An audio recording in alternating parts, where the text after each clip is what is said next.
PLC, Maviance Transformation Program. So Maviance is a fintech. For those who don't know Maviance, we specialize in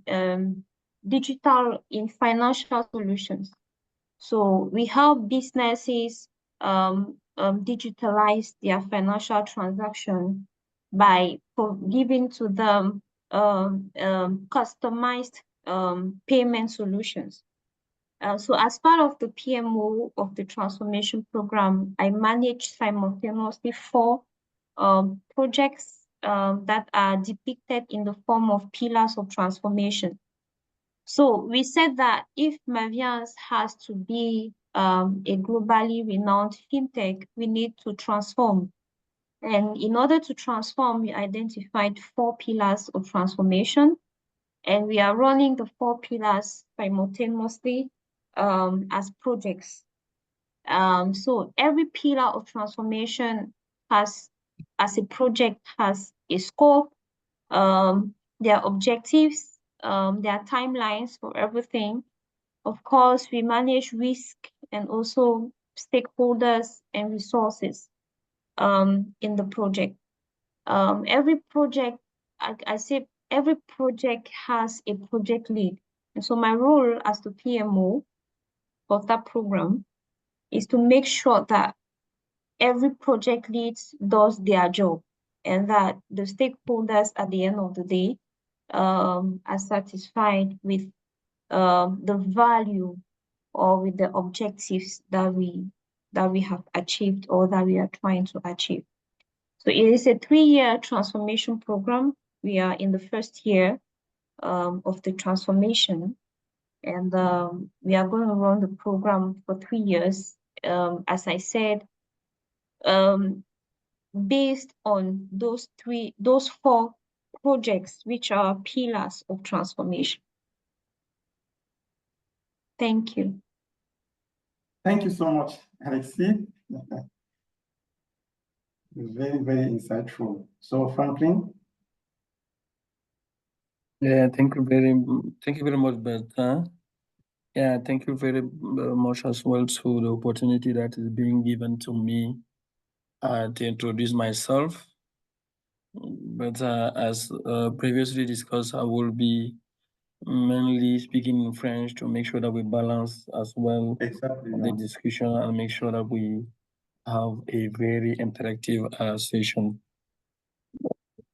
So I'm going to switch then in French. Mon nom c'est Franklin NGU dit Bundje.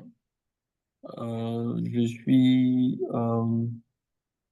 PMP certifié depuis 2011 du PMI Institute et je travaille dans le domaine des projets depuis 2008.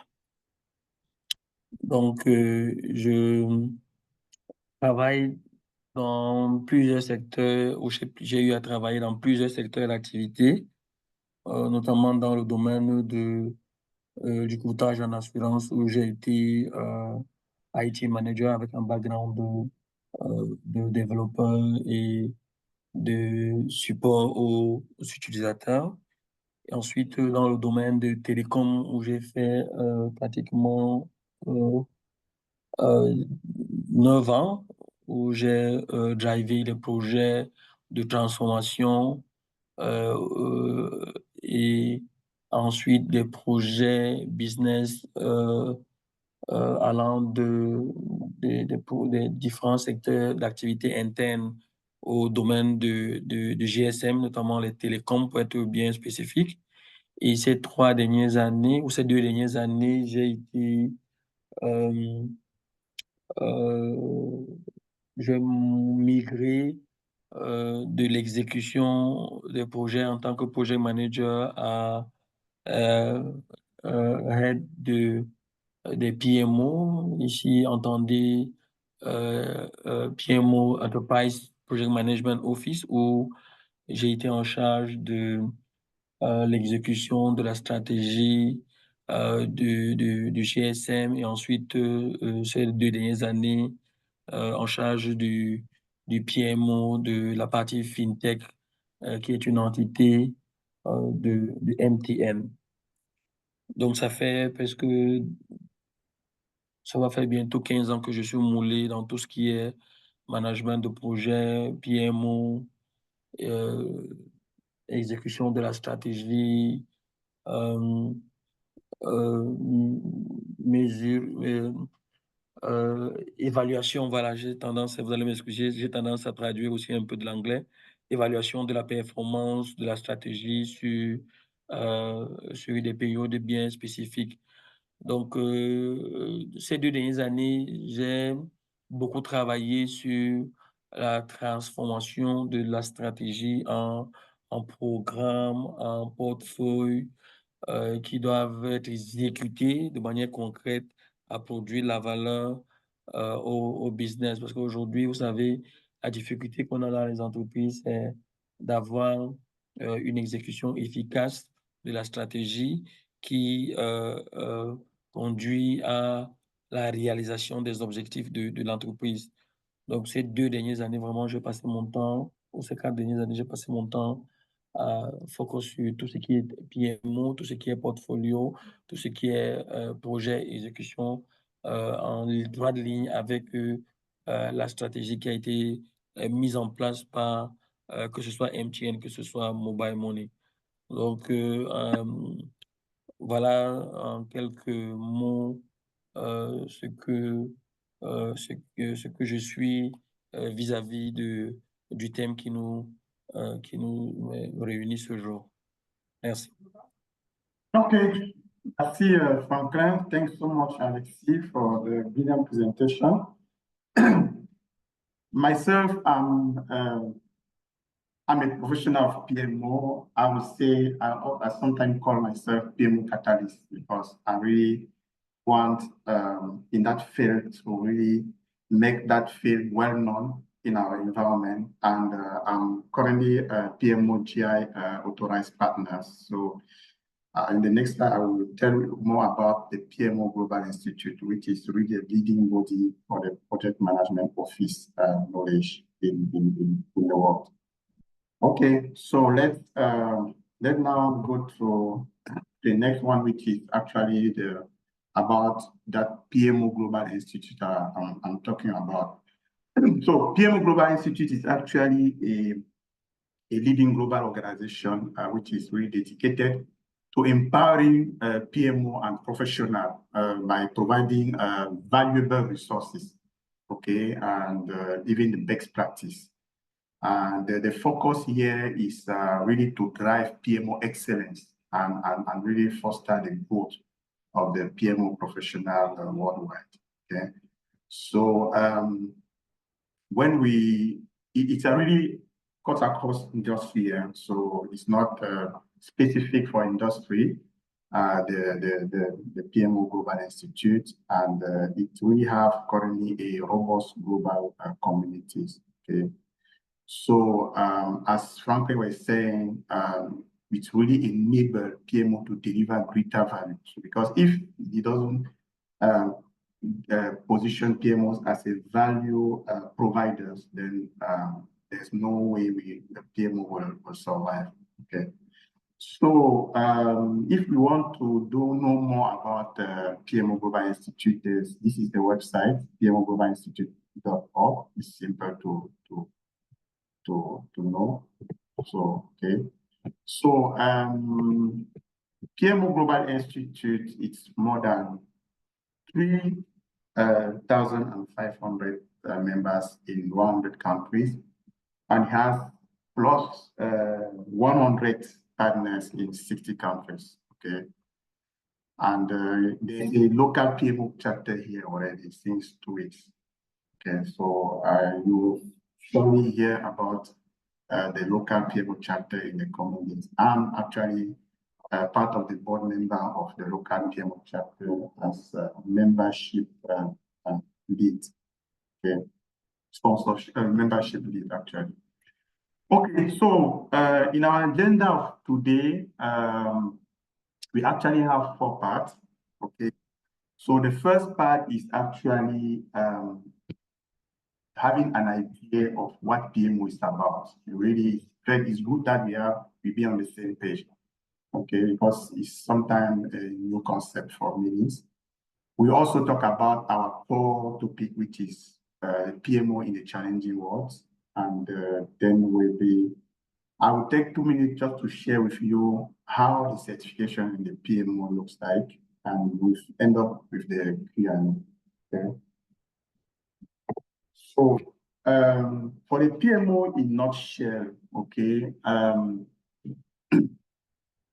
So the PMO actually defined by Global Institute is actually a group, okay, consisting of internal and external entities, okay, and the purpose is really to define, maintain, and ensure standard, okay, for project management to deliver strategic initiative. So I would say there are 3 words here that we need to keep in mind.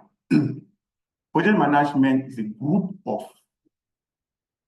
internal and external. So it's not just within the companies where you have internal unit, no. Because they imagine that we can have a consultant, we can have coach, we can have all those things. That group is called Project Management Office. And one of the things that you need to also keep in mind is ensuring standard, okay? So it's ensure standard. It defines, maintain, and ensure standard, and to deliver strategic initiatives. So you understand how PMO is positioned at the strategic level. So it's really playing a critical role, right, in driving strategy and ensure delivery excellence and enhancing organizational agility. Now we start talking about agility. So if there's something in the company that is not driving agility, it's not a good thing to be in the company. Okay. So now let's go to what is the framework that PMO Global Institute have put together. Okay. So the framework is called CB-PMO framework. So it offers a structured approach to establishing and evolving PMO that are not only effective, but also adaptable to the unique challenges faced by organizations today. So it's a framework that you can adapt easily to your company, okay? Really to address your unique challenges. You understand, it's really important. And in the framework have 4 layers. We have foundational layer, we have executive layer, you have supporting layer, and leadership and sponsorship layer. It's really full of competencies, okay? So let me show you quickly in very few words, different layer, really in nutshell. So the foundation layer, the purpose here is to really focus on assessing the current state of PMO, okay? And also create a strategic roadmap for its development. So this is where we really say, do we have a PMO? No, let's implement. Do we have the PMO? Yes. Okay, let's see where is it, what is the level of maturity, okay? And then let's see what's based on the business, the company objective, where do we want to position it, and we build a roadmap to implement it. So everything here is about implementing, and the goal is really to align with the strategic intent of the company, right? With a clear plan for implementation. Okay. You will see here PMO chapter. PMO chapter here is more about formalizing the PMO responsibility and resources required, which is critical, right? I think people who have PM project management knowledge know what charter means. If you cannot have a charter, then you are not mandated to do anything. Okay. So now the second layer is actually the executive layer. Okay. So the executive layer here is more about the actual implementation of the roadmap that we define up there. Okay. And generally we start with proof of concept, because it's good to start with something, prove it, get the motivation that we can move on, get the support from the leadership, and then So it's actually about implementing the PMO. And the goal here is really to ensuring it meets organizational need and can also scale over time, because you cannot just build a PMO for a day or for a year. You need to build a framework that will stay for a long time. Okay. So now the other layer is what we call supporting layer. Okay. The supporting layer here is more of providing the tools, okay, the resources to support that operation, okay, support the PMO operation. So now you start seeing things like digital tools, okay, to improve visibility and transparency. You will start seeing things like stakeholder management framework to show how to engage people, because the endeavor of stakeholder management is very critical. You start things like agile, okay, PMO, agile principle, really to make things adaptable. You start seeing things like, okay, environment which is responsive to the changes of the business landscape. So those are these are the really key, which is supporting the operation. And now the last, which is not the least, is actually the leadership part, because PMO Global Institute believes that if we don't develop the PMO leadership, then it's straight a failure for the PMO. So you will now see things like leadership skills and competency, right? Particularly in the area like emotional intelligence and strategic vision and so on. Okay. So really the goal here is to develop strong PMO leadership that can guide the PMO to success, right? And be in line with the vision and the business needs. So that's actually the proposal. So this is a framework I really enjoy this framework, because it's a really full of competencies area. And if we use it to implement a PMO or to involve a PMO in a company, you are sure you won't miss anything. It's a really comprehensive approach. Okay. So I also want to just spend 1 minute to say that PMO comes with many forms, right? It already depends. It depends on the company maturities, it depends on the company strategy and strategic ambition and so on. But with the common structure that we know, right? You will see PMO at the enterprise level. As Franklin was saying, he drives EPMO, which is enterprise PMO. Generally, it reports to the CEO, the director of the company, right? So that's really at the company level. The level of influence is company-wide, and they drive the strategy, right? The execution of the strategy overall. And you see now, center of excellence is the another layer, which is more program level, right? And now you can go down a bit on the project management level, just more of influencing the execution of the project. So that's actually the different level. Okay. Now you also see things like, okay, is it a directive PMO? Is it a supportive PMO? Is it a controlling PMO? It's more of people. There are some companies they just want the execution which is compliant to the norm, like specialized company in the how do you call it? Dans le domaine de la construction et autres. They really need people just to follow this process, because the error, the little error you can do have a huge impact, you understand? And you also have the company like consulting firm that you cannot cheat the consultant guys. You more of coming to support him, giving him tools to improve his work. So you will see things like that. So we also have some PMO that are created just for a purpose. Like Alexy talked about 4 pillars of transformation, and he put it on 3 years.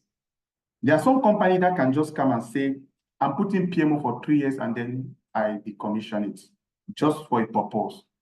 Now we know a company keep having challenges, so then when they finish the 3 years, it will be a 2 years in optimization and so on. So that's why it's something that lives long. Okay. Now, In a company, what are the different roles in the company? You have, I know you have head of PMO like Alexy and Franklin are head of PMO. You have PMO sponsor that can be the CEO. If a PMO is more residing within the technology department, the sponsor can be the director of technology, okay? And there's a PMO head reporting to the director of technology. You can also have PMO managers, PMO analysts, and so on, right?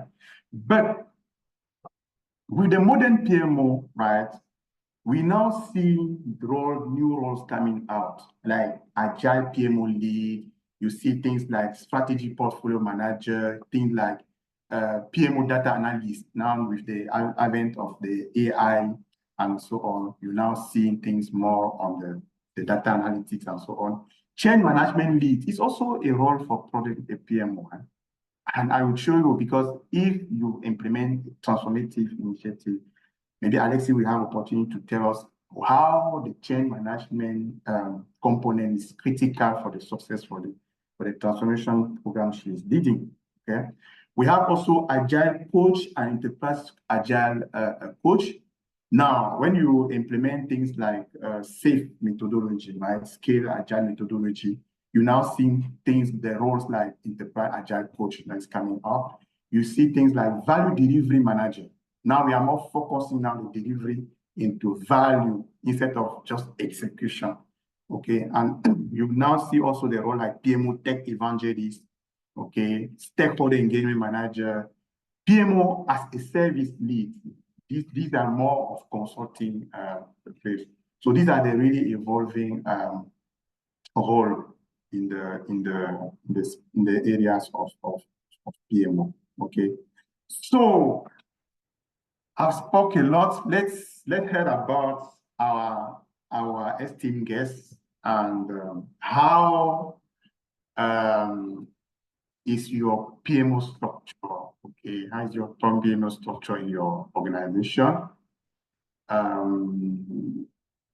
Don't think that it should be one of what I listed there. Any company can evaluate a custom structure to fit the objective or strategic objective. Also tell us about the service that your PMO render to the company and what is the perception of stakeholder. You don't need to answer all the three, but feel free to express yourself about what PMO is about, how is it in your company, how is it structured, and what is the service that is rendered. So just in a few words before we move to the next step.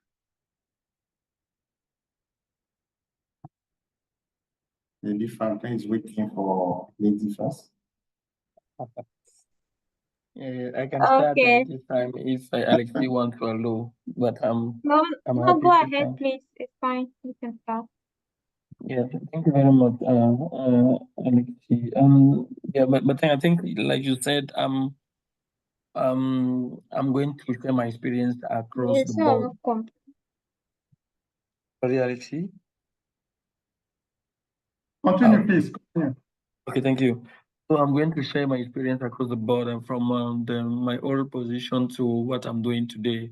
So yeah, first of all, PMO and within our organization is playing a very central role. If I have to speak about my experience, you know, if I check just for the GSM side, you know that the PMO office is there more than I think 10 years. So which means that is bringing value and it is really worth for the business to keep it also evolving. So when you look at the GSM, you have the EPMO on the one side, and you have also on the other side, I mean, an operational PMO. When I read EPMO, my understanding is that it's more strategic. Is really about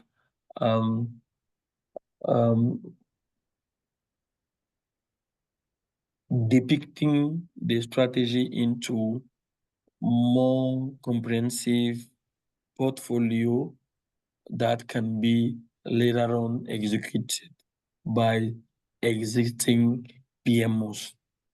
So in terms of structure, you see how that can relate it. The EPMO that I know, the way it is structured speaks directly to the CEO from an organizational point of view, and it will help also coordinate the existing PMO that can drive some existing project or portfolio within some units, depending on how each unit want to structure themselves. The PMO renders many services depending on their full objective. If I have to take the example of the EPMO used to sometimes provide project managers to the whole company. The EPMO used to help structure the whole strategic portfolio that the company has to execute along the year or along the along the whole period defined by the business plan, for example. So the EPMO itself gives them the scope that the company is giving to the scope that the company is giving to the program management office.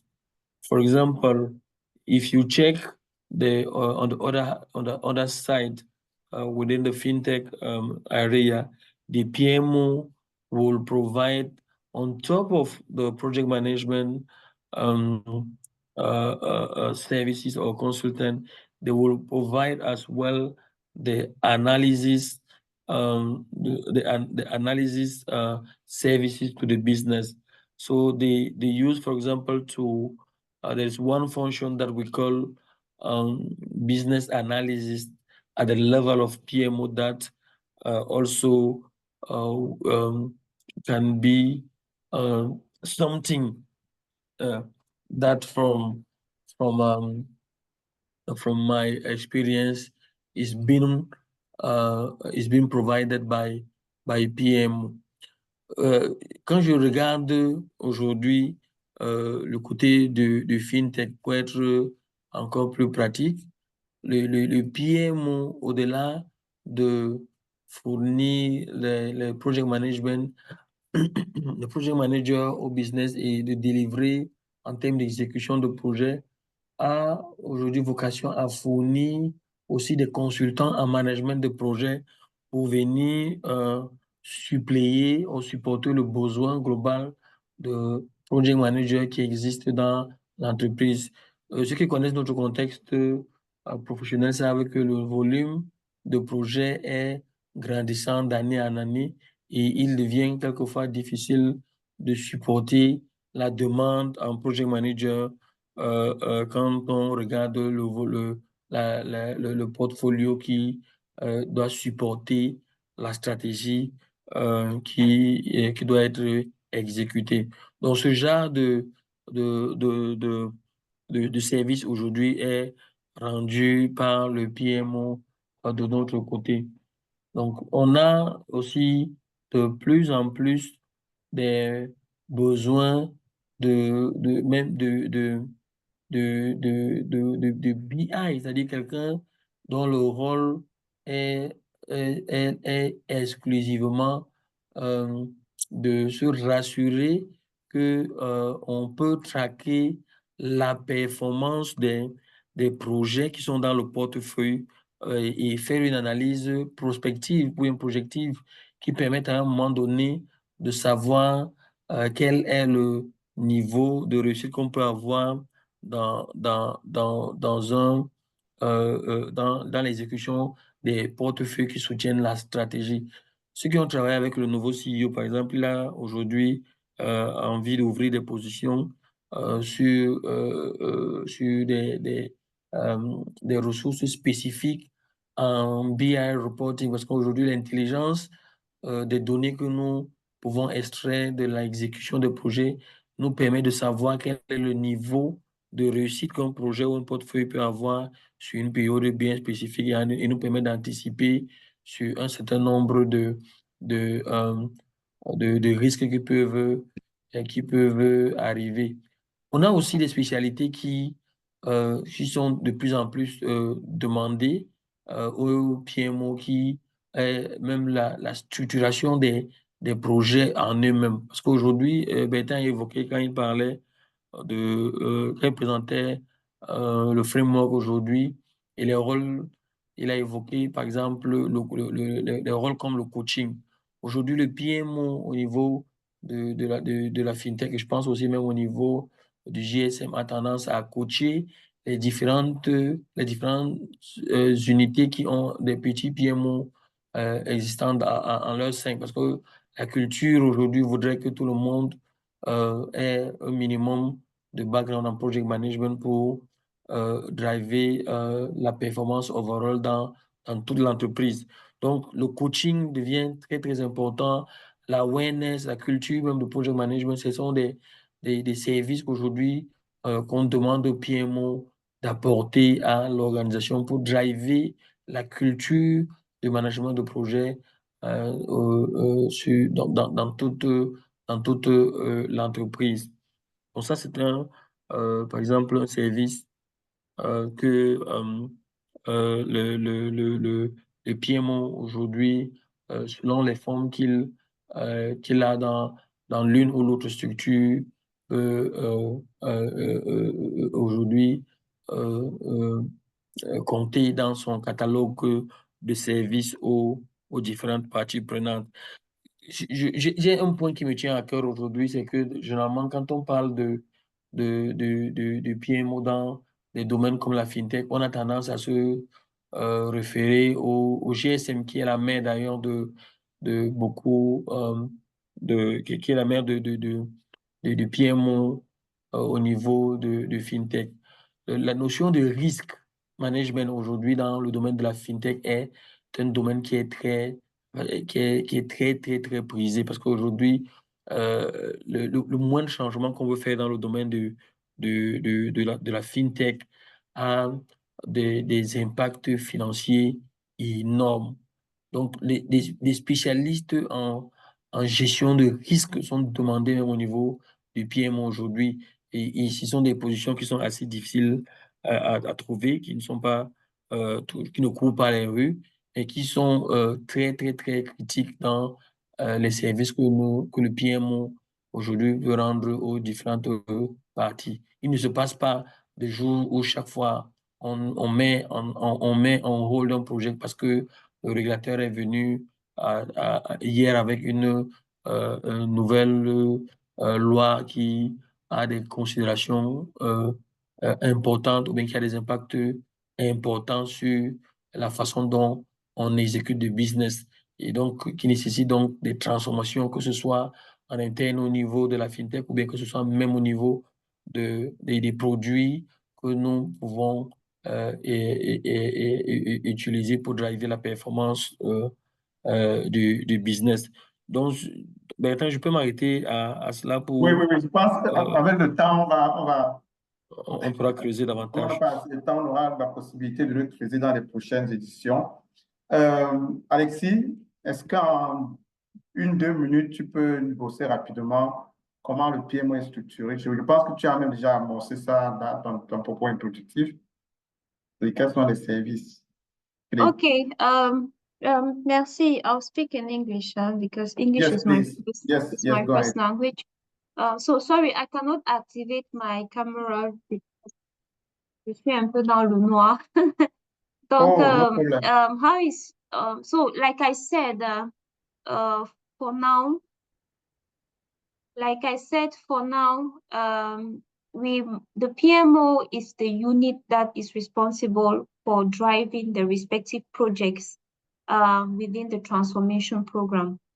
as time goes on, we are also thinking of including other projects that have strategic importance to the company. For example, we are looking at launching a merchant payment solution as Maviance, and that is one of the projects that has to go under the supervision of the PMO.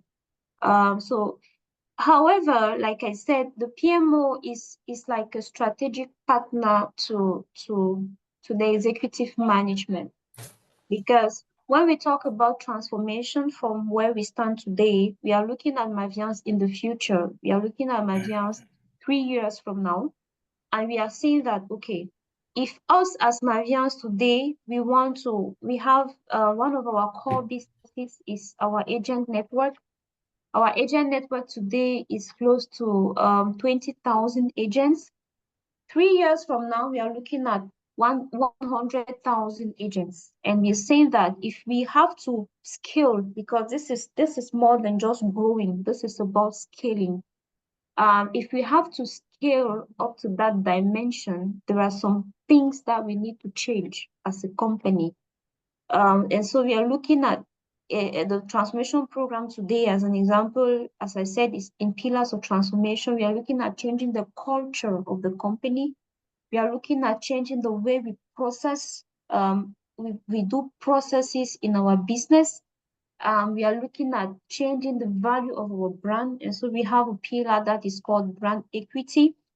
And also we are looking at changing our approach to bringing new products in the market, because today we have 20,000 agents. If we want to grow to 100,000 agents, we have to rethink the way we design products and the way we place the products in the market. And so we are looking at design thinking also as a pillar of transformation. But all those different pillars as projects have their different dynamics. And so you have to manage them differently, and you have to manage the teams differently, because of course, the teams have diverse capacities. They have diverse roles and responsibilities, because when you're talking about changing the culture, it's completely different than when you are talking about improving the processes in order to enable us to scale. And so that's how that's how it's structured. Now, in terms of service, the PMO renders to the company, I would say, like I said, that the first thing is that we make sure that every project that is led within the PMO office, quotes unquote, is strategically aligned. So we have a strategic roadmap. We call it a transformation plan. So we have a transformation plan 2025-2027. And so every project that is within the PMO, talking about the pillars of transformation, talking about the different products, have to align to the transformation plan. Secondly, is about change management. Like, most of what is done within the PMO is managing change, because when we talk about culture, and I like to say that even just managing a project is about managing the culture. And I try to instill even the project management, culture into the teams, even if they are not PMP certified or they are not project managers in their day-to-day job as me. I try to, tell them, hey, let's look at this thing as a small project. We need to define the goal here. We need to define the timelines. We need to identify the risks. We need to define what is the scope and etc. Like Franklin said, it's a lot of upskilling and capacity building, also as a service that the PMO renders to the company. And what I find to be the most challenging part of it, as a project manager and as the PMO, is stakeholder management, because you find yourself in the middle. For me, on a daily basis, you have on the one hand the executive board that has their vision. You have on the other hand the rest of the teams, whom you have to drive into accepting this new vision of transformation that we are trying to bring in for the benefit of us all. So there is, there is a lot that goes into stakeholder management. It has to do with the way you communicate with the way, if we say that, okay, this is how we used to do it before in terms of the process, and this is how we are going to do it henceforth. How do you manage that change and how do you onboard? It's a lot about onboarding all the different stakeholders into buying in and running with you in the vision. So that's how I see it.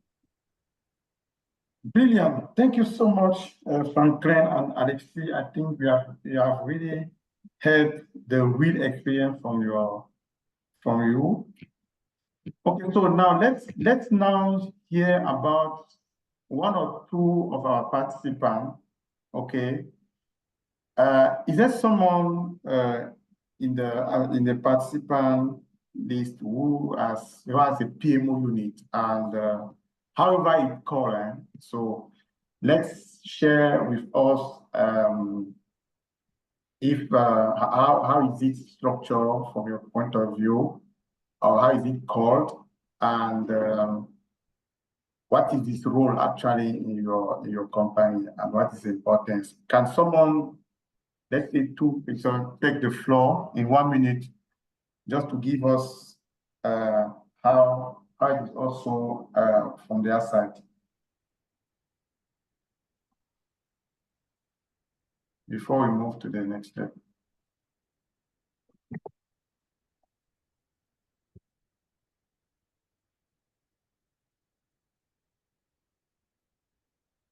We are not much, so you can just speak out, or you can raise your hand and then you speak.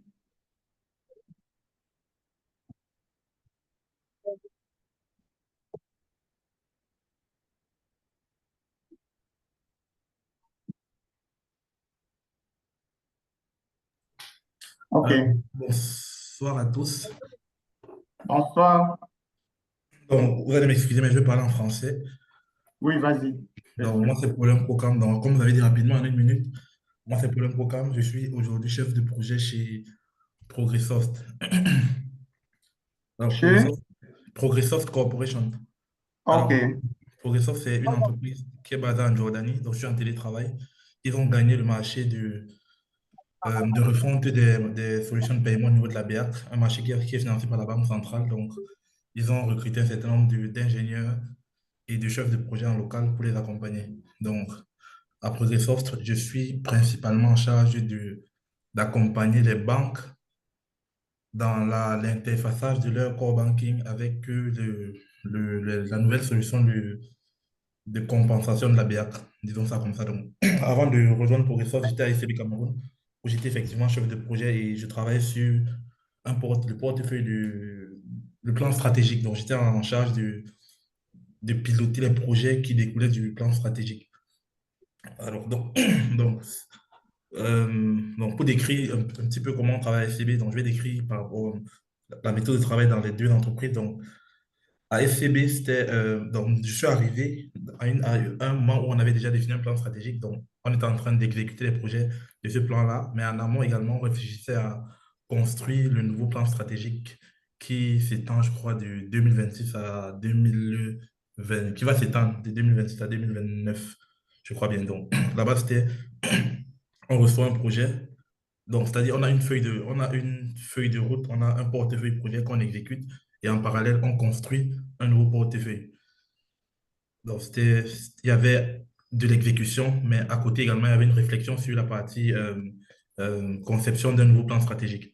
Aujourd'hui, à Progressoft, je suis sur un port, comme je l'ai dit. Donc, aujourd'hui, la Banque centrale la BEAC est en train de changer sa façon de gérer la compensation.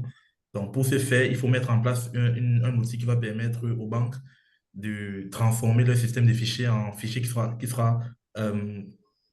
lisible au niveau de la BEAC. Bon, enfin, je le dis de façon macro, hein, mais c'est un peu plus compliqué un peu plus complexe que ça.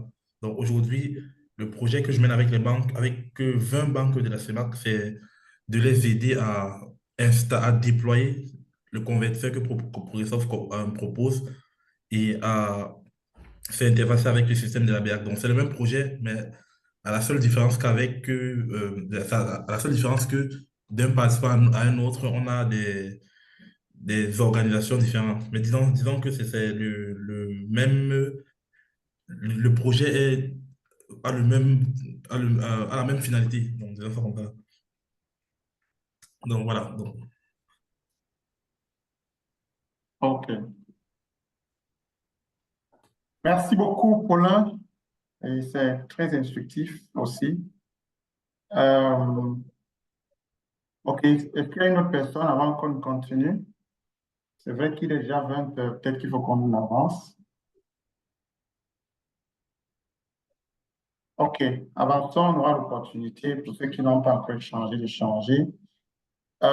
So now the second part is actually about the PMO. It's placed in the context that we already discussed. Okay, so we'll be more talking about when we talk about fast changing and challenging business landscape. What is it actually about? Because we need to understand what it's really about. And with a bit of research, we came up with these 6 bullet points. Okay, it's really in our context of Africa. The first point is about the technological disruption and digital divide. You understand? Today we have Alexy is facing the electricity issue. This is unreliable electricity. Myself, from time to time, I'm losing internet connections, poor internet connectivity. And we also have everything around the global digital infrastructure that we all know, right? So these things are really putting us in disadvantage compared to others, okay? The second one is the geopolitical volatility and global market dependencies. Okay, today we are heavily relying on exporting our things instead of transforming our things, right? And it's really making our price very depending on people that are buying, you understand? So we also have things like supply chain disruption, okay? You have things like policy uncertainty and a weak institution. And it's something that we really feel today, okay? With the corruptions, with the weak regulatory, right, enforcement, things, you are doing things, but you don't know if you are doing it right, and so on. And when someone comes at your front, you just need to corrupt him because you actually didn't know what to do, okay? Now, the third one is the economic instability and market volatility. So here we are talking about the inflation. We are talking about the access to finance also. You know, we have a local company there that cannot compete with international companies because they don't have money. You also have consumer uncertainty, right? So they are, even though we are in a difficult context, customer keep being demanding. So we need to satisfy them. The next one is the climate change. So I don't need to spend time here. We know what it's about. The other one is the need of having an organizational resilience and agility. In all the above, we need to be resilient. Otherwise, we close the door. Okay. And one of the last thing is the global and local competition. Okay. So the big company like Franklin firm coming in Cameroon and they just knock down the small companies. And how do we make ourselves relevant to compete and stay in the market? We also have talent, right, that are going to Canada. Okay. Those are the challenges that we need to also take into consideration. So saying that to face then the above challenges and remain relevant, okay, Local company must buy internal capability, build internal capability for resilience and agility. And I think that's really the essence of this, or everything that we are doing as PMO, is to make sure we really build that internal capability so that the company remain resilient, agile, okay, in that really VUCA world. Okay, now if we now talk about the roles that PMO play in this in enabling the organizational resilience and agility, okay? I think the CB-PMO framework that we went through, if you also double the agile framework like Scrum, Safe, and Lean, it gives a well-structured PMO, right? So that can really act as a strategic enabler rather than just a bureaucratic layer, okay? There's no more place for bureaucratic if you really want to be resilient and agile. Now you will see things like strategic alignment and value delivery. Okay, I think Alexy was talking about it, Franklin was also talking about it. If PMO is not playing that strategic alignment, okay, and making sure everything that we are doing produce value, that's where we now starting prioritize project. And it's a dynamic prioritization. We are not waiting for end of the year to prioritize project. Franklin said they have many projects and they need to deliver. And sometimes we have limited resources, okay, even in terms of human resources, in terms of funds. We need to prioritize projects to make sure what we have really deliver the value, okay, to the company.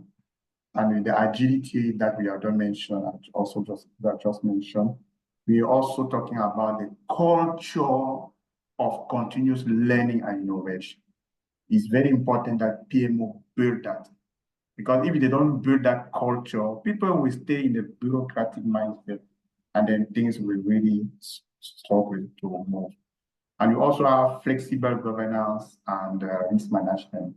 And I think one of the key things that Franklin raised here was the risk, and it's really critical in the finance and fintech areas. Okay. You need to be flexible. We need to have a flexible governance. We don't need to have rigid governance, okay? That way we need to start thinking about implementing the agile sort of methodology in your company. It could not be agile, it can be hybrid for some form, but you need to really start embedding the agility in your way of managing the project and the company as well. Okay. We now have also the transformation leadership and change enablement, as we said, okay, and the standardization without rigidity. We already mentioned about it. So those are really the place that PMO really play in enabling the organizational resilience and agility. And I think our esteemed guest already spoke about it. I don't know if they have a word also again to just one or two words, just in 30 seconds, Alexy and Franklin. What is your take on this, on the position that PMO have to play on the organizational resilience and agility? We need to mind at the time. So just 30 seconds, I guess, just to express how they think the PMO can play the role to enable the resilience and agility.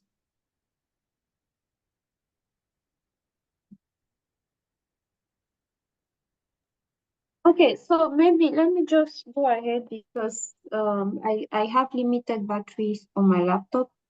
Oh. So to me, there are two things that I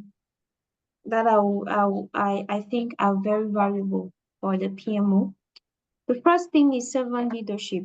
Knowing that whatever we do, we do it to serve the company and to serve the interest of the company. And secondly is value delivery, because there's no point having a PMO that's not delivering value. And because the world, even the professional world, is fast evolving, there is always going to be a need for project managers. There's always going to be a need for PMOs. What we need to do as PMOs is that we need to shape ourselves, our competencies, our skills, and also shape our mindset. I love when you spoke about AI. Also shape our mindsets to embrace. You spoke about AI and agility, to embrace the fast evolving world. Because if we stick into the processes and the structures without delving into the people and the culture and the service and the value we deliver, we may not be of very big use to the company or to the world.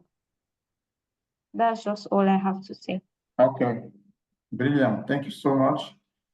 Okay, Franklin? Yeah, thank you very much, Alexy. I think I'm fully aligned with what you just said. Just to be balanced as well, I will say that pour moi, avant d'arriver à l'alignement stratégique des besoins de portfolio et à la valeur qu'on apporte lorsqu'on délivre les projets, je m'arrêterai sur le point que tu as relevé au niveau de la fintech, qui est le flexible governance and risk management. Mon expérience aujourd'hui dans le domaine des fintech montre qu'on est vraiment risk oriented, risk management oriented. C'est-à-dire qu'il suffit que l'équipe du risque ou bien de l'unité de la compliance vous dise que ce que vous êtes en train de faire n'est pas aligné avec les standards ou bien avec la régulation, que ça met en péril toute la valeur de le projet que vous avez estimé, ou bien que vous êtes même en train d'exécuter en arrêt complet ou bien annule complètement les efforts que vous avez mis. Donc, c'est un point qui, de mon point de vue, est très, très important et sur lequel j'aimerais porter l'attention. Donc, le volet risk management et maintenant le volet gouvernance flexible. Parce qu'aujourd'hui, quand vous regardez le domaine de la fintech, on a un mélange entre la technologie et la finance. Et qui dit finance parle d'une gouvernance stricte. Et dès que vous mettez ces mots ensemble, il y a déjà de la contradiction. Vous voulez aller vite avec l'agilité, mais vous voulez aussi en même temps être flexible dans la gouvernance. Et comment est-ce qu'on trouve cette balance-là? Une question que dans le PMO, dans la façon dont on se déploie, on organise même le PMO, on devrait pouvoir se pencher de manière plus poussée. Aujourd'hui, je pense qu'on a on a des concepts, mais on n'est pas encore de manière pratique suffisamment agile ou bien suffisamment flexible dans la gouvernance dans l'écosystème des fintech. Parce qu'aujourd'hui, on a on l'a bien dit, tu l'as bien relevé par ailleurs, Bertin, que l'écosystème dans lequel on opère n'est pas assez agile pour nous permettre de se déployer aisément. Donc, pour ne pas tirer de long à large, parce que ça a été aussi dit d'une certaine manière par Alexy, le point sur l'alignement stratégique et la valeur qu'on apporte est un point que j'ai apprécié dans les éléments qui ont été présentés au niveau du PMO. Si le PMO veut survivre, il doit chaque fois se rassurer que chaque fois qu'on lui apporte un nouveau projet ou bien quand il définit un projet, qu'il analyse de manière dynamique et permanente la relevance du projet ou bien même du portefeuille qu'il est en train de vouloir implémenter. Ce qui est vrai aujourd'hui ne l'est plus dans une semaine ou 2 semaines, d'après l'écosystème dans lequel on exécute. Donc, on ne devrait pas avoir aussi honte à dire que ce portefeuille ou bien ce projet n'a plus la priorité qu'il avait il y a une semaine ou 2 semaines, et il n'a donc plus peut-être la valeur qu'on attendait qu'il apporte pour driver la stratégie définie. Donc voilà ce que je voulais ajouter à ce que Alexy a dit. Merci. OK, merci beaucoup Franklin et Alexy. J'espère, Alexis, que tu as encore quelques minutes avec nous. On a encore besoin de ton expérience. But anyway, let's move on. Okay, good. OK, je souhaite vraiment, avant qu'on traverse cette slide, donner encore la parole à un des participants qui va aussi nous donner son point de vue par rapport à la position de PMO à enable ou bien à activer, se rendre rassuré que l'organisation reste résilient et agile. Do we have someone that can share his experience or his thoughts about it, please?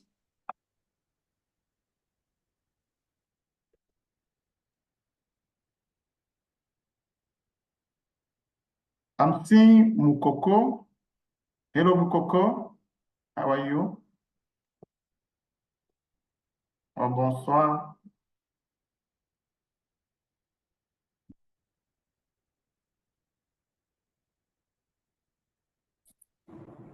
Hi, Bertin. Yes, from the beginning. Yeah, for me I have two questions. Yeah. So I have two questions. The first one is to know how PMO can support to implement the knowledge sharing between the resources to maintain the resiliences, as you mentioned. Sorry, to implement what? Sorry. The resiliences in the organization. So how PMO can support to implement the knowledge sharing between resources. Okay, the knowledge share. Yeah, right? the knowledge share. Yeah. Okay. And the second one is how PMO can enforce this in the organization. How PMO can enforce it. Yeah. Okay. Because when you present, you mentioned that it may happen that we have some resources we left the country and we have to manage the risk and to maintain this organization to be resilient. That's my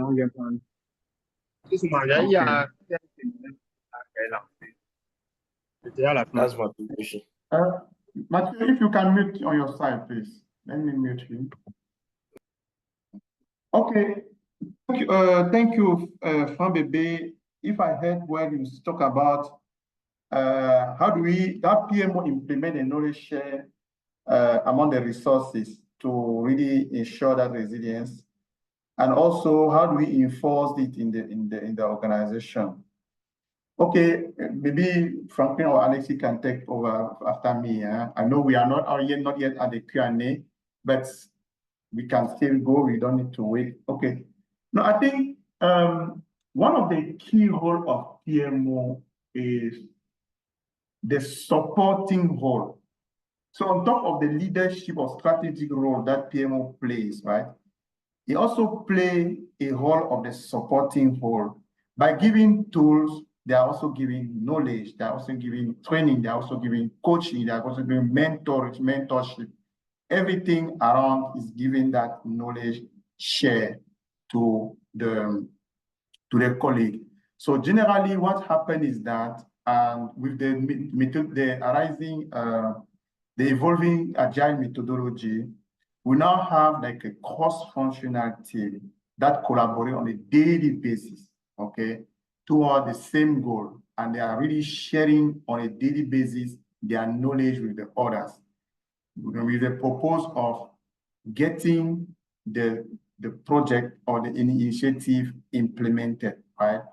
The same team also sit in a community like what we call in SAFE, the PI planning. That happens sometime once every 3 months. There, they also sit and share the lesson learned from the past. They also share their strategic and their plan of that we come in the future in the next 6 to 8 months. And from there now, they all put together their knowledge to make it happen. So I think that's actually how the knowledge share happen. It's really by working. It's on the job actually. It's because they are working together on a collaborative manner that they share their knowledge. Okay. So enforcing it in the organization is just to make sure the right methodology is put in place and start really fostering the culture of continuous learning as one of the key elements here. Enabling a culture of continuous learning and innovation is actually a knowledge share, because if you have a culture of continuous learning, then you just need to share with others. So the right way of keeping what you know is to share with others what you have learned in a practical manner and to innovate for the benefit of the company. Yeah, I'm seeing Alexy. Alexy, do you want to add something? Yeah, so I just wanted to add, following what you said, but concerning methodology, right? So one of the methodologies I know about that really encourages knowledge transfer and knowledge sharing and transfer within the organization is the Scrum methodology. Exactly. So within the Scrum framework, so within the Scrum framework, there are some Scrum events. For example, like you spoke about the SAFe. I don't know about SAFe. I know about Scrum because that is the framework we use within our company. There are some events like the sprint review, where the team will share what they have achieved individually in their respective domains with the rest of the team. So it lets the other people know where we are as a team. But there's also what they call sprint retrospective, right? Where we talk about the lessons learned from the sprint and what we can do to ameliorate. Something that we, within the transformation program, we have enforced in Maviance, there are two things. You spoke about innovation. As we are in a fast evolving ecosystem as a fintech, innovation is at the core of our business. So we develop what we call innovation R. So it's just about, you have to sit down, Frank, I think it was Frank Bebe, something like that. You have to sit down and think, what can we do? At Maviance, we do innovation where every month we sit down and then we look at real problems that we have encountered during the month, from the inside we have from the customers, outside, and from the problems we have had within the company. And then we brainstorm over them and we come up with solutions. Also, we have enforced what we call monthly all employees training, where one person within the company, it can be from a senior staff to a junior staff, that has a mastery of a tool, of a, I don't know, last month we spoke about effective communication. You go and learn about it from your experience, and during the all employee gathering, you give a training to the rest of the team. So we have 4 offices in Douala, we have 1 in Yaoundé, and so our company is like 90 employees. So you give a training to the team, the local team, but also the remote team that will connect through Zoom and etc. Follow the training. So there are a lot of ways for knowledge sharing. Also implementing a repository. I know it is common in our company, we use SharePoint. Other companies use Drive and so on and so forth. This means that one of the processes we have put in place is that no work is done outside the SharePoint. It means that even if somebody leaves the organization, it's easy. With the Scrum, we have tools like Confluence, like Jira. It's easy for somebody to pick up from where another person left and just continue with the work. So that's what I wanted to add briefly. Brilliant. Thank you, Alex. Thank you, Bertin. From the base, it's fine. Yeah, it's fine. Thank you. Okay, that's good. Okay, so let's move to the next one. It's actually about transformation. You know, business agility is actually a journey. It's like a perfection. You cannot be perfect the same day, right? It's a journey. It's really ideal. An organization needs to go through a transformation initiative, right, to get to an acceptable agility level. And we think that PMO, right, can play a pivotal role in driving that organization transformation. And this table is actually showing how PMO can contribute to this transformation, right?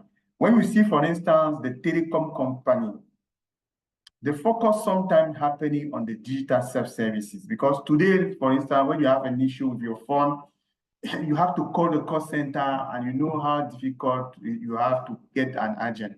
So the focus here is more on the self-services, and where PMO need to really contribute here is to set up something like an agile portfolio governance to accelerate, right, the enabling the technology for a self-service to the company. You understand? Then we now have an outcome which is visible. When you talk about governance, government agency, like pandemic response, contribution of PMO is actually to do the reallocation of the resources. You remember when we had COVID, we had to reallocate the resources. We had to stop some bigger projects, some master projects to reallocate to save life of people. Things like that, to make it fast and so on, PMO need to come with a rapid way of reallocating and coordination, okay? When we talk about financials, I think we're talking about fintech, it's also financial. We are more on the agile transformation, right? And because financial have been very rude before, now they now need to become agile. It's an imperative to be agile. And what PMO come with is really a coaching to make sure things are making right, the matrix, the tools, and so on. Okay, then we make the delivery. When you talk about the manufacturing company, you now talk about how do we make our environment safe, and then PMO's contribution is more about making the strategy alignment and so on. So those are the things, when we talk about utilities, we talk about methodology and so on. So those are the contributions that PMO comes with during the transformation of the company, and make sure that it really brings value to the company, which is concrete and valuable. Okay, so now talking about the challenges, we surely have challenges in our way, okay, to that journey. And I think we have listed some few challenges here, like organizational buy-in, okay. We have the strategy alignment.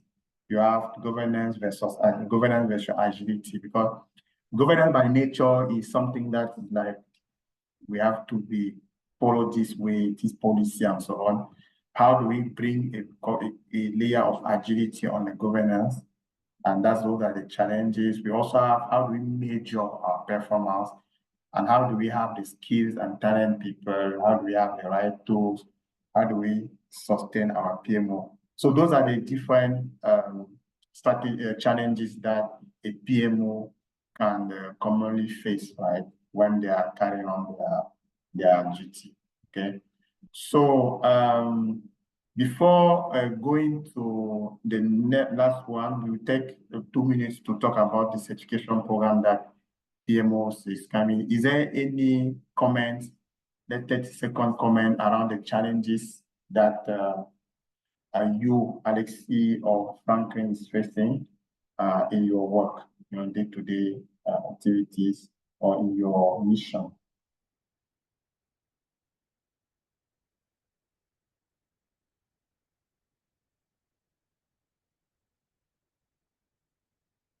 Let's make it brief, please. If you don't have, then we can move on. or if what we have presented is aligned, actually, we can just move on. If anything specific, then we can share. Je vais peut-être prendre rapidement le point, Bertin. Donc, je n'ai pas parlé tout à l'heure quand il fallait répondre à Franck Bébé.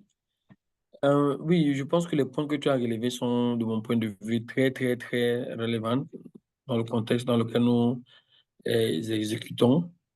Et je pense qu'aujourd'hui, tous les PMO ont le problème de sustainability of the PMO. Je ne vais pas m'arrêter à ça parce que ça, c'est le baseline. Hein. C'est pour ça que je sais que c'est l'une des raisons pour lesquelles nous sommes autour de la table pour voir comment est-ce qu'on va driver la valeur pour que le PMO continue à exister dans le contexte où on a 80% des entreprises sont les startups. Donc, je n'imagine pas bien comment est-ce qu'une startup va avoir facilement une PMO. Quand on voit une PMO qui existe, c'est vraiment une action à encourager dans le leadership de l'entreprise. Moi, le point que je voudrais, sur lequel je voudrais insister, c'est la gouvernance et l'agilité. Je l'ai indiqué tout à l'heure. J'ai parfois l'impression qu'on met un peu agilité et précipitation.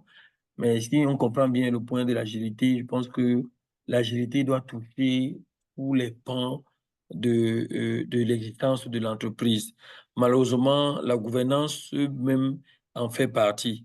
La gouvernance est tellement parfois rigide que rassembler tous les éléments qui permettent de rendre la gouvernance agile est un premier challenge. Aujourd'hui, la tendance voudrait que quand on parle d'agilité, on se penche beaucoup plus sur les éléments technologiques ou bien techniques. C'est-à-dire que comment est-ce que rapidement, on pense au Scrum, comment est-ce qu'on s'assoit rapidement, on décide sur les stories qu'on va exécuter. Avoir baissé un peu, hein, Franklin. J'ai pas bougé de mon bureau, j'ai pas bougé de ma position, c'est peut-être un problème de réseau. Je ne sais pas si je suis audible. Oui, ça va quand même, ça va. Je crois que ça c'est perceptible. So, to Mais my point, ça perdait déjà de qualité, en fait, mais je crois que ça va. d'accord. Donc, de mon point de vue, la gouvernance est encore assez rigide. Aujourd'hui, on a tendance à avoir un mix-up entre tout ce qui est méthodologie agile et méthodologie hybride, parce que la transformation n'est pas encore totale. Donc, même la gouvernance est restée beaucoup plus rigide. Donc, je pense que c'est un challenge qui existe et sur lequel il faudrait travailler davantage pour faciliter le déploiement des PMO dans le contexte le cas dans lequel nous opérons en ce moment.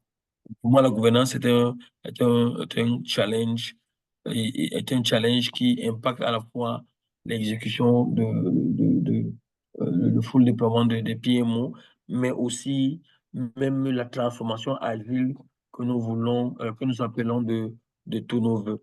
Voilà ce que je voulais dire comme keyword dans la slide des key challenges, parce que tout ce qu'on a indiqué ici me semble relevant dans les contextes dans lesquels nous opérons. Et toutes les contraintes de temps, on va pas insister sur un ou deux, sur plus que ça. Merci. OK. Merci beaucoup, Franklin. Je pense que c'est très enrichissant le complément. En une minute, hein, PMO Global Institute a 3 certifications internationalement reconnues. Il y a le CB-PMO, on a le CB, et on a le Agile PMO, okay, qui fit un peu avec le contexte. Dans ce qui est offert à ce moment, okay, moi en tant que partenaire instructeur, okay, on peut offrir le CB-PMO, le CB-PMO. Ici, un peu comme le entry level. Okay? C'est entry level, c'est fait pour les individus, ceux qui en fait sont vraiment à l'entrée de la profession et qui veulent vraiment booster leur carrière en cours de management. OK, ça peut être des étudiants qui veulent vraiment faire carrière, ça peut être des professionnels aussi même qui veulent complètement, qui veulent changer, se réorienter dans la profession. OK. Et quand on parle là-bas de deuxième certification, c'est CB-PMO. C'est un peu ceux qui veulent plus des connaissances plus avancées en PMO et qui pourraient être en mesure justement d'implémenter même le PMO dans leur entreprise respective, ou bien d'améliorer ou d'optimiser. C'est vraiment idéal même pour les project managers, les head of PMO, les programmes directeurs, les PMO consultants, pour ceux qui veulent exercer en consultant. Okay? Donc, les prochaines sessions, on a une session en juin. Et on a déjà fait une session il y a moins d'un mois et demi, je crois. Maintenant, il y a une session en juin du 21, c'est en deux week-ends. Généralement, on le met le week-end parce que, bon, je pense que les professionnels sont des travailleurs en semaine. Donc, on les met le week-end et même on les met même souvent dans l'après-midi parce qu'on a la matinée. Le week-end, on a des choses à catch-up, on a des crises, on a la messe, les cultes et autres. Donc, on le met de 13h à 18h30 pour donner la chance à tout le monde. Donc, les 2 week-ends successifs, justement, ça va faire 21 heures de formation en global. Et on offre un prix pour ceux qui vont s'inscrire avant le 31 mai. On va leur faire une réduction de plus de 30%. Donc là, ça va faire l'équivalent de 490 000 francs CFA au lieu de 700 quelque chose et poussière de bon.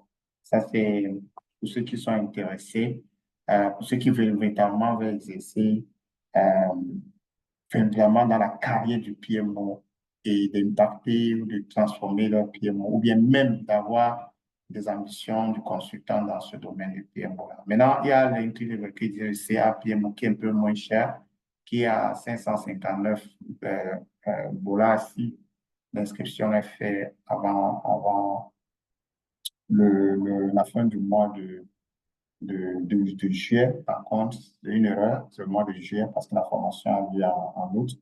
Et donc, il y a aussi une forte réduction à ce niveau-là. Donc, et le package de la formation, ça inclut non seulement la formation pour la préparation à la certification, ça inclut justement l'abonnement à la communauté PMO-DI. Vous allez trouver beaucoup d'autres, rencontrer beaucoup de gens, échanger d'expérience. Ça donne l'accès aux simulateurs des examens aussi. OK? Et vous êtes accompagné jusqu'à la certification pour au moins 2 semaines. Parce que si vous vous concentrez en 2 semaines, vous allez pouvoir obtenir cette certification. Moi, je l'ai obtenu dans 2 semaines, donc pourquoi pas vous?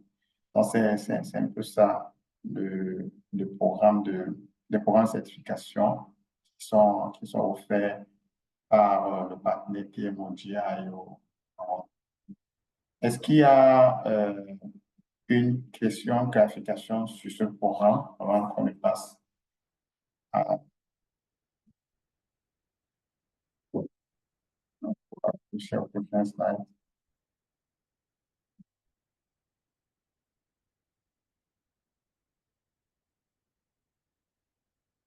OK, donc, on va donc passer à la phase de questions-réponses. Et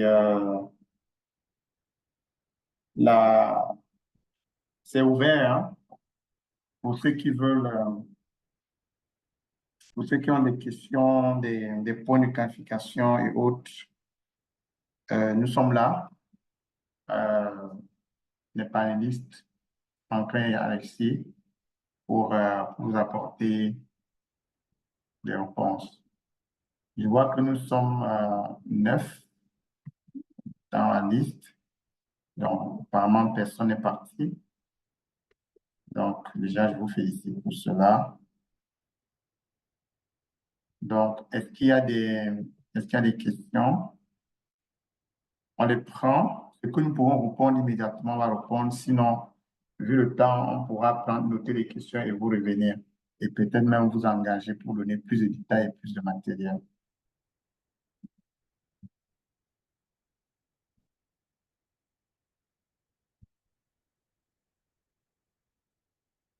Apparemment, ça a été fluide.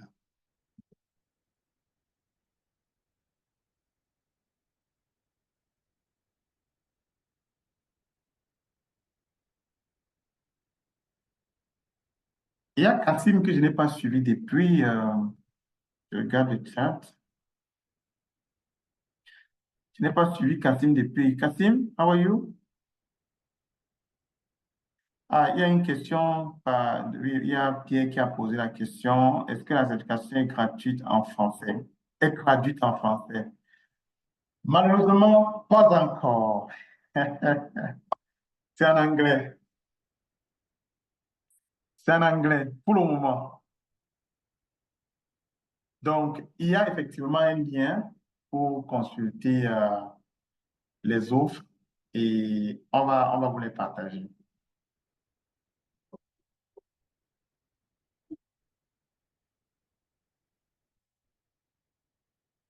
Une autre question, Mathieu?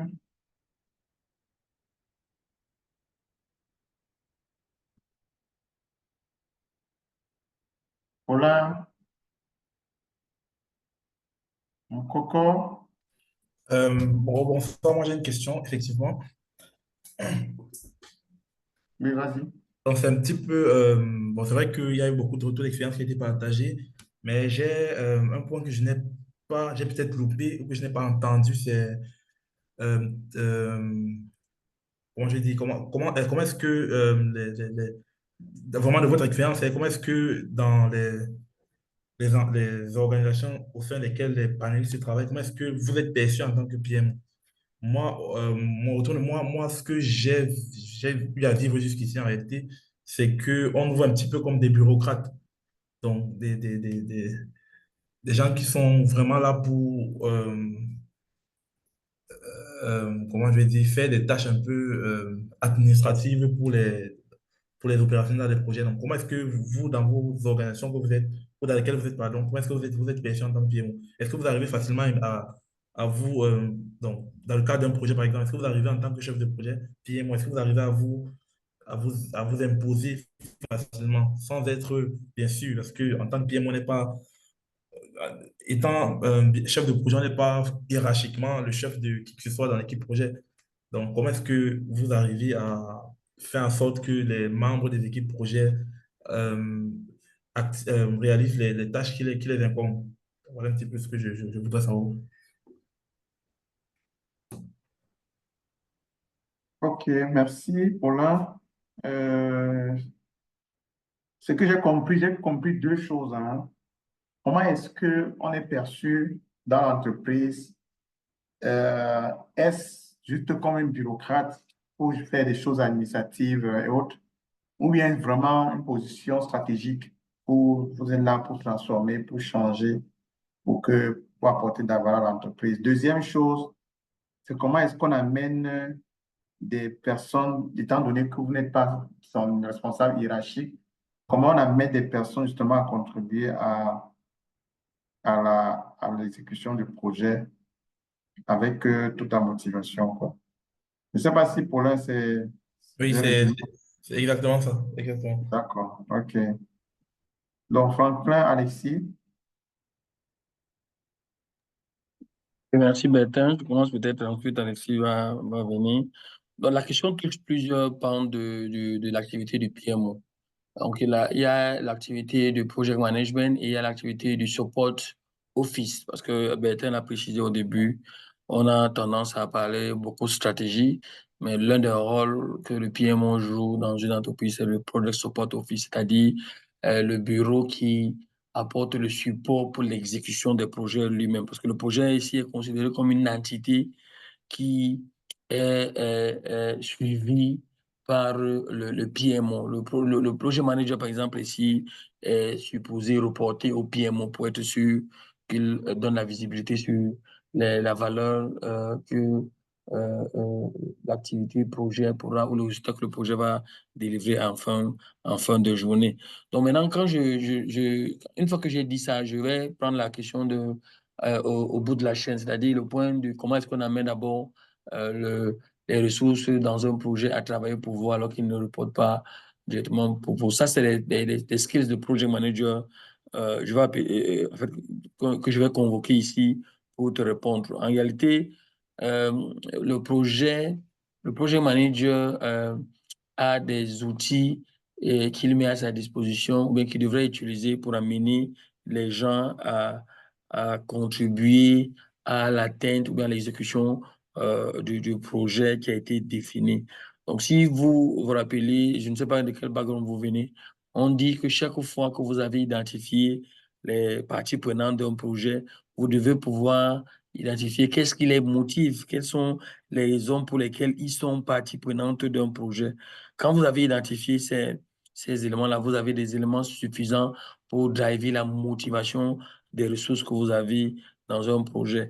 Si je prends un exemple d'un projet, je ne sais pas moi, de lancement d'un produit de roaming.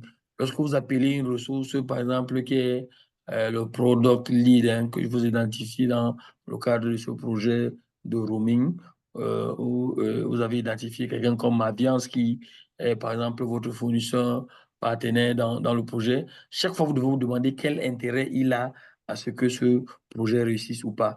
Une fois que vous avez identifié cet intérêt, vous avez des éléments fondamentaux qui vous permettent de le motiver et de l'amener à venir travailler positivement dans l'atteinte des objectifs de ce projet. C'est l'un des éléments comme ça que je peux mettre. On peut en citer des tonnes comme ça pour driver la motivation des ressources à venir et exécuter les tâches qui leur sont assignées dans le cadre de projet. Donc ça, c'est le premier point. Donc peut-être après, on vérifiera si j'ai donné un élément qui te permet qui répond à ta deuxième question. Maintenant, la première question qui est relative à la perception du PMO, parce que pour moi, je fais bien la ségrégation des deux, hein. Le PMO, c'est le Project Management Office, c'est-à-dire le bureau des projets, de programmes. Ici, il y a plusieurs perceptions. Moi, dans mon contexte, dépendamment du type de ressources dont la perception est évaluée. Parce que moi, j'ai aussi la casquette de PMO Certified Global Alliance. On a une approche qui permet aussi de voir, de driver la valeur. Et chaque fois, on évalue la perception auprès des clients. Parce que pour nous, la perception du client ou bien des stakeholders est notre réalité, ou bien devrait être la réalité du PMO. Donc, est-ce que la ressource, par exemple, le projet qui évalue le PMO, quelle est la perception qu'elle a du PMO? La perception qu'elle a du PMO dépend du type d'interaction qu'elle a avec le PMO. Si elle a une interaction au niveau exécutif, au niveau opérationnel, elle aura une perception que je peux catégoriser à plusieurs niveaux. Le niveau pour ne pas perdre trop de temps, parce on est vraiment contraint par le temps, je vais dire que la tendance est de dire que le PMO est là pour empêcher à tourner à rond. C'est-à-dire que le PMO est l'instance qui est sur le temps en train de dire que le projet n'avance pas, que tel portefeuille est en train de performer below de target, qu'on est en retard par rapport au plan, qu'on a telle ressource qui n'est pas en train de faire son travail et qu'il faut peut-être que le top management de cette ressource soit impliqué pour qu'on respecte les délais. Donc, c'est la perception que le gars au-delà, le gars qui est purement opérationnel peut avoir du PMO. Maintenant, le gars qui est purement exécutif, c'est-à-dire qui est le top management qui est au niveau du décisionnel, a la perception du PMO comme celle qui lui permet d'avoir la visibilité sur la performance de son portefeuille, qui lui permet d'avoir la visibilité sur la valeur ajoutée que l'initiative ou le portefeuille a sur le revenu. Et là, il peut avoir la perception du PMO, de l'entité qui permet de driver même la transformation qu'il voudrait voir et même d'accélérer cette transformation. Parce que la raison pour laquelle on met généralement un projet en place, c'est qu'on se rend compte que la façon de travailler standard, c'est-à-dire qu'en mode opérationnel, n'a pas porté des fruits, mais qu'on a besoin d'accélérer la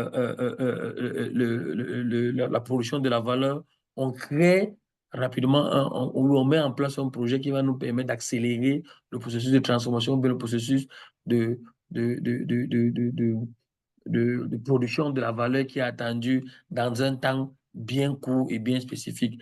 Donc voilà un high level ce que je peux dire pour répondre à ta question. Merci pour la question d'ailleurs. Okay. Merci, Franklin. Je ne sais pas si Alexy, tu as un mot avant qu'on boucle la session. Moi, j'ai juste, parce que je comprends, la dernière question qui est de savoir comment est-ce qu'on amène les gens à travailler quand on n'est pas leur supérieur hiérarchique. Moi, je réponds toujours à cette question en disant qu'il faut être connecté aux gens au-delà du travail. Ce qui veut dire que, en tant que PM, tu es obligé d'avoir des connexions. I don't know how to say it in French, so I'll say it in English. You are forced to have to connect with people beyond the work. So once in a while, it's simple things. Take people out for lunch. In my meetings, for example, in every meeting that I hold, I give people chocolates, right? It sounds absurd, but je veux dire, ça galvanise, ça fait que les gens viennent à réunion, on blague, et puis on donne le chocolat aux gens. I used to tell people that a project manager is not just about, you know, the processes, the timelines, the so and so. It's about driving the people to make the work happen. And find the little strategies that are not inside the books. Take them out for lunch. At the end of the month, I have awards that I give to people, what I call transformation ambassador, to recognize outstanding performance. So if you did your job so well, if you are assigned to do a task that is not in your day-to-day job, and then you do it so well, at the end of the month, you may win an award, right? And it keeps people going. It keeps people, it makes the project fun. It's not only about, oh, on n'a pas délivré, on est en retard. C'est vrai qu'on est en retard, mais ce sont des gens qui travaillent. Ce pas des machines qui travaillent. Et comment est-ce qu'on change la perception? J'ai envie de dire que, en tant que project manager, la perception, c'est nous qui la donnons. Si tu donnes aux gens l'impression que tu es un bureaucrate, qui ne va que venir taper sur les doigts pour dire qu'on n'a pas respecté telle ou telle timeline, on ne fait pas ci ou ci à temps. Si tu n'es que là pour faire les rapports au management pour dire qu'on est en retard ici, telle personne n'a pas fait son travail, etc., les gens te verront comme ça. Mais si tu te positionnes comme étant un leader serviteur, like, to me, is key in project management. Un leader serviteur, in English we say servant leadership. How can I support you to do this work better? How can I help you? Are you having a difficulty? So people tend to see you as being part of the team rather than being one person there that is just there to tell them what they have to do and if they are not doing it well or not. So to me, those are some practical tips that you don't necessarily learn in the book, but you have to put your human self in the project and understand that, yes, it is a project. Yes, you have the timelines. Yes, you have so and so, but you are dealing with people. Excellent, excellent, Alexy. Excellent, Franklin. So I think that's it. It's even above my expectation. I don't know how about yours, but I think we have gone through everything that we've planned to have. Thanks so much to my esteemed guest. Thanks so much for the participant. I'm really delighted that you stay until the end. We've made 35 minutes delay. We've started with 10 minutes, so let's say 15-minute delay. But I think next time we try to stay in our schedule and slot, okay? So I think the next step here is that we'll be sharing this record, okay, to the people that we have in emails. My administrator will do it, so they will share with you the link, so you can go again and listen to it. We'll also share it on the YouTube channel of the PMB, okay? Even on the LinkedIn of the project management boost, we also share the link there so that everyone, even the people that were not able to attend, will really enjoy also all what we have discussed here, all what we have exchanged here. Please don't hesitate to share your feedback, okay? I don't know if, let me put here contact because the company actually who is sponsor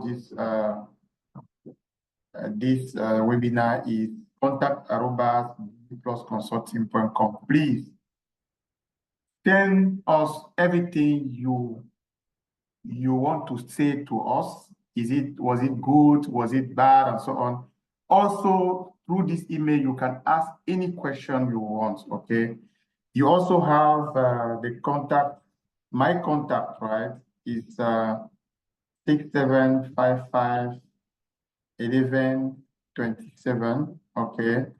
So you can call me at any time, please, so that we can have a chat on specific things. I can also share contact of Franklin and Alexy when you want, so that you can also deal with them.